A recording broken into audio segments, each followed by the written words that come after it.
Breaking news. Islam Makhachev's manager just dropped a bombshell on Kamaru Usman's podcast. Islam turned down a staggering $200 million offer, and trust me, you won't want to miss this. Fans are buzzing as the highly anticipated showdown against Jack Della Maddalena is officially locked in for New York. But that's not all. What does this mean for Kamaru Usman's title shot? Stay tuned as we dive into the explosive details that could change the UFC landscape forever. Islam Makhachev just stared down $200 million and blinked first. Reports claim Apple CEO Tim Cook offered the Dagestani star $199 million to front a global LGBTQ equality campaign. Islam refused without hesitation, saying, "My faith guides me, not money." That single no has detonated shockwaves through 3 weight classes, rattling title cues from Madison Square Garden to Abu Dhabi. The supposed Tim Cook deal would have dwarfed every sponsorship in UFC history. Social feeds in Russia and the US lit up overnight, half applauding Islam's conviction, half asking how anyone walks away from that kind of life-changing cash. Yet for Islam, the answer was brutally simple: principles over paychecks. That stance, admirable or polarizing, instantly boosted his aura and raised the stakes of every fight he now signs. But money wasn't the only bombshell.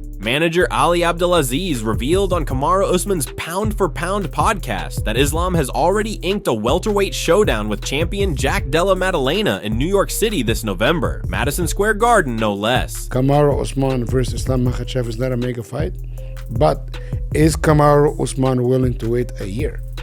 Because it's a year. That's the question.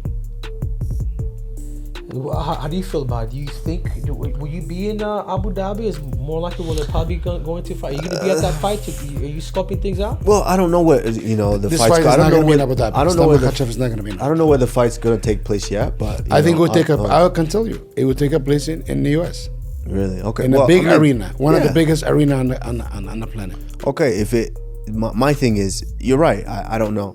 It's I get home and I start training next week, and it's like, I'm kind of bored. I need to do something. And so that might change, or it might be, okay, I'm not. And that's what I would say. And you and I both agree, in the last couple of years, I've been more honest with myself as far as if I'm ready or not, if I feel confident and able to get in there or not. Because let's be honest, we're no spring chicken. If Islam wins, he joins the ultra-exclusive club of simultaneous 2-division champs, while leaving the lightweight belt behind. But the UFC's matchmaking web is never that tidy. Behind the scenes, Dana White has promised Kamaru Usman the next shot after MSG, provided the Nigerian nightmare waits, perhaps a full year. Usman isn't alone on the sidelines. Shavkat Rakhmonov says he'll sit out too, refusing any intermediate fights until his chance at gold arrives.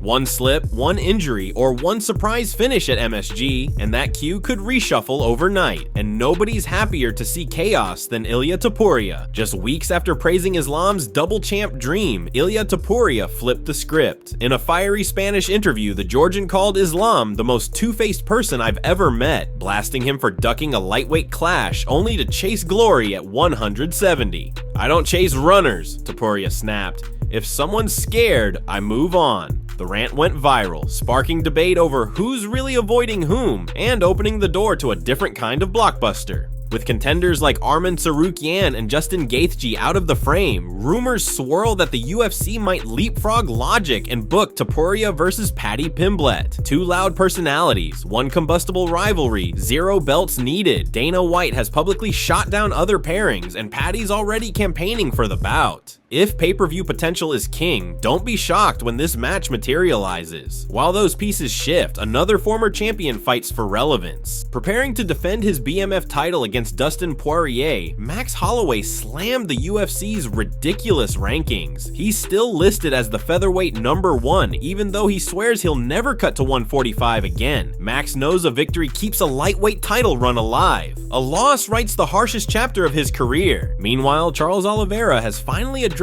the knockout heard round the world. Flattened by Topuria at UFC 317, Du Bronx admitted, "He's the one who hit me the hardest. I didn't even know what happened." Oliveira wants back in by November, ideally in a Holloway rematch that would light up any card, title or none. Islam's refusal of $199 million wasn't just a moral stand, it triggered a domino run, a welterweight super fight at MSG, multiple contenders stuck in purgatory, Topuria's public tirade, and fresh turmoil in 2 divisions. If 9-figure fortunes can't sway Makhachev, what or who can? When that first punch lands in New York, expect the rankings, the money, and maybe even a few friendships to crumble. Because in 2025, one man's conviction just rewrote the script for everyone else. That wraps today's Fight Bulletin. Strike Script bringing you the fastest hands in MMA news. If these headlines kept you ahead of the scorecards, tap like and let the algorithm know we won the round. Subscribe and hit the breaking bell so you're first to hear every contract signing, weigh-in drama, and surprise call out. Got an inside scoop or bold prediction? Drop it in the comments. You might see your tip featured in tomorrow's update for real-time flashes from pressers and gyms. Until the next alert, stay sharp, stay informed, and keep your guard up. This is Strike Script signing off.